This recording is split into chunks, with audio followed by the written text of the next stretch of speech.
Aurrera hurbildu elkarri, denboraz ez gabiltz larri, goazen ba ekin horri, lehen agurra igorri. Arratsaldeon zer moduz ondo, patxadan eroso jarri, jende desente elkartu gara, zenbat ezin dut igarri, zilegi denez alondegira, urreratu zaren horri, ezer baino lehen eskerrik asko, bihotzez ongi etorri, bihotzez ongi etorri.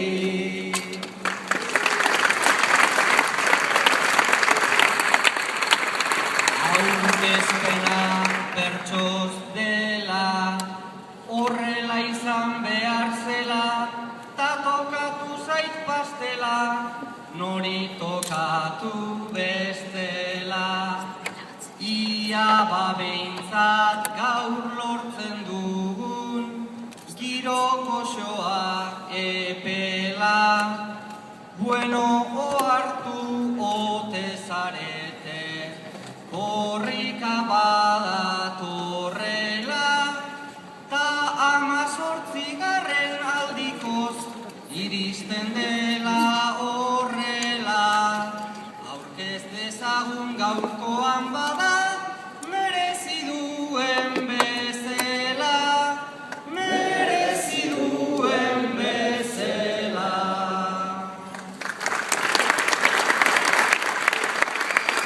Zortzi egun barru jada, Andoaindik Baionara, lekukoa ta zirrara, hori gauza ederra da. Lehen izlari biak aurkeztu behar dizkizuet bada. Lehena Edurne Bruar korrika arduraduna bera da. Ta Aekako koordinatzaile Mertxe Mufikadara, zuen txaloak beraien.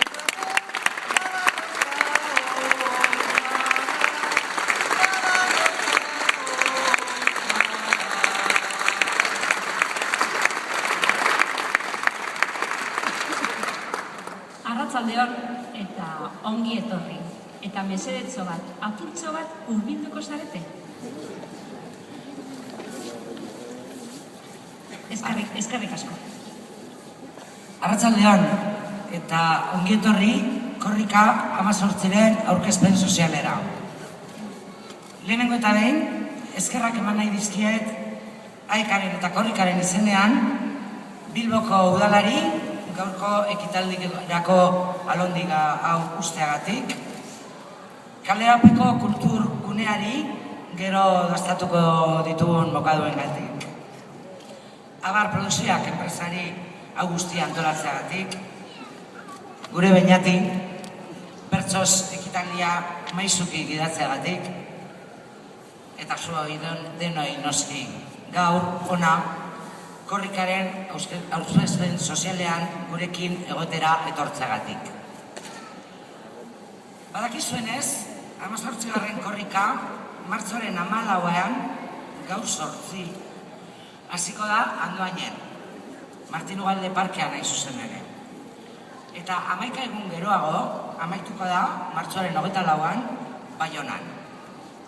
Korrika 18-ik eman euskara elkarri dio.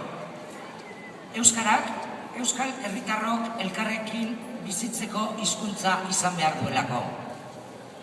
Elkarri hitz egiteko hizkuntza, elkar entzuteko eta ulertzeko. Dakienak, ikasi nahi duenari irakatzi. Ulertzen duenak, hitz egiten duenari erabiltzeko aukera eman. Agintariek, herritar orori ikasteko bideak erraztu. Denok dugu zeresana eta zeregina. Euskara denona da eta denontzat izan behar. Kohesiorako lehen gaia eta tresna. Aekako kideok, hizkuntza eta kultura bizien arteko bizikidetza aldarrikatzen dugu. Eta munduarentzat defendatzen dugun kultura aniztasunak bertako aberastasunaren errespetuan eta sustapenean oinarritu behar duela deritzogu. Horregatik dugu helburu euskararen ikaskuntzan eta erabileran oinarritutako elkarbizitza. Euskara UNESCOren hizkuntza gutxituen atlasean dago. Hizkuntza bizia da, baina ahula da bere egoera eta oso kezkagarria lurralde batzuetan. Horregatik, botere publikoei dei egiten diegu euskara babesteko eta bultzatzeko neurriak ezar ditzaten. Baita, norbanako eta erakunde guztiei ere, euskara ikasi eta erabil dezaten eta bere aldeko testuinguru soziopolitikoa sor dezaten. Korrika 18-ik zabaldu nahi duen mezuan, euskara euskal herritarron elkarbizitzarako gakoa dela diogu. Elkarrekin bizitzeko, elkarrekin hitz egiteko, elkarri entzuteko eta elkar ulertzeko tresna. Baina horretarako, euskal herritarrok euskal kultura ezagutzea eta euskara jakitea beharrezkoa da. Horrezegatik, Korrika 18-ik euskalduntzen eta alfabetatzen ari diren milaka eta milaka pertsonak omenduko ditu. Bere ahaleginarekin euskaraz bizi ahal izatea ahalbideratzen eta beraz, elkarbizitzarako aukerak sortzen ari direlako. Horrezegatik dei egiten diogu hain zuzen ere botere publikoei euskara babesteko eta bultzatzeko neurriak ezar ditzaten.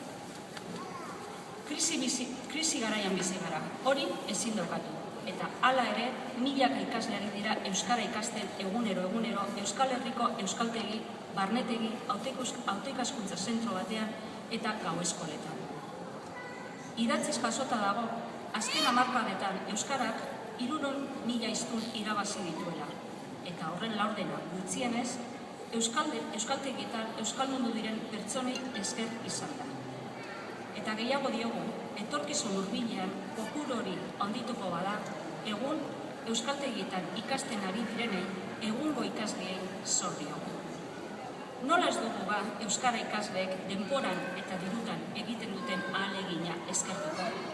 Egiten ari diren ahalegina errekonozitzeko? Aipatutako ahalegina gauzatzeko, euskaltegien zeregina ezinbestekoa da. Euskaltegi indartsu eta onak behar ditugu. Eta bide horretan goaz, zinez aski ez diren administrazio nagusien diru laguntzei eta herritarrek korrikan ematen diguten sostengoai esker. 21. mendean ondo sartuta gaude, eta berezkoa dugun hizkuntza ikasteko ordaindu behar izatea ez da ez ulergarria, ez onargarria. Beraz, euskara elkarri emateko bideak, gurea den hizkuntza ikasteko bideak errazteko, behar diren baliabideak jartzeko eta doakotasunen aurrerapasoak emateko garaia heldu da.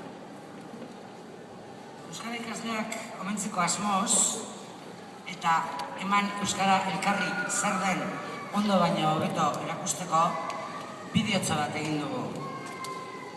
Euskara ikasleak solasean jarri ditugu Euskal Herriko hainbat jende ezagunekin.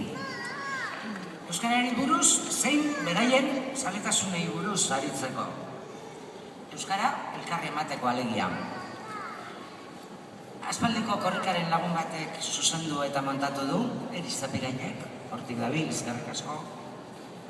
Esan bezala, korrika 18 mesua eta omenduak ezin baino hobeto uztartzen ditu, bideoa ikusiko dugu jarraian, baina ikusi aurretik, jaso, berriro ere, aekaren eta korrikaren izenean, gure eskerrik beroena. Eta eman euskara elkarri!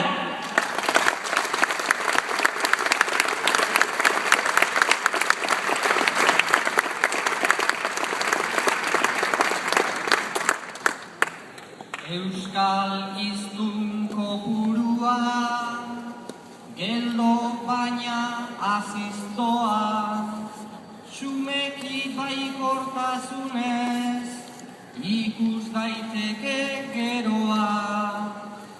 Euskara ikasteko oraindik, jendeak badu gogoa, astero euskaltegian, hartuta erreleboa, alegina aitortzeko, noizbait heldu da aroa, eman euskara elkarri, denez aurtengo leloa, euskara ikasle guztiei, gure omenaldi beroa, eman euskara elkarri, aurrera ba bideoa.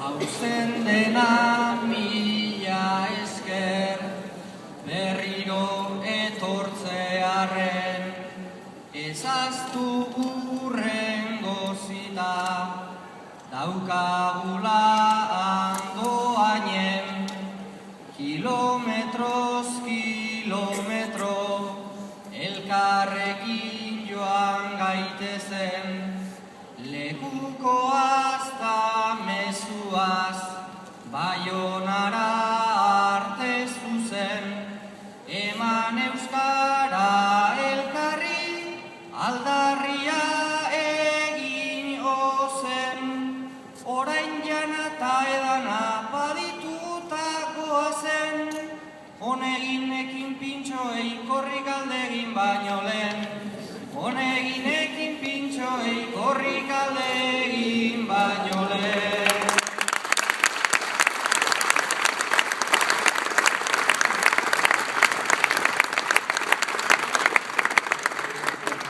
Bueno, eta detailitxo bat, bat hitz ere badakit, eta bestea, eskerrik asko gaur hurbildu zareten guztioi, primeran joan da ekitaldia, primeran entzun da, eta bereziki eskerrak soinu ederri, soinu ekipoa ipini digulako, eta esan dako, orain bideoklipa eta pintxoa.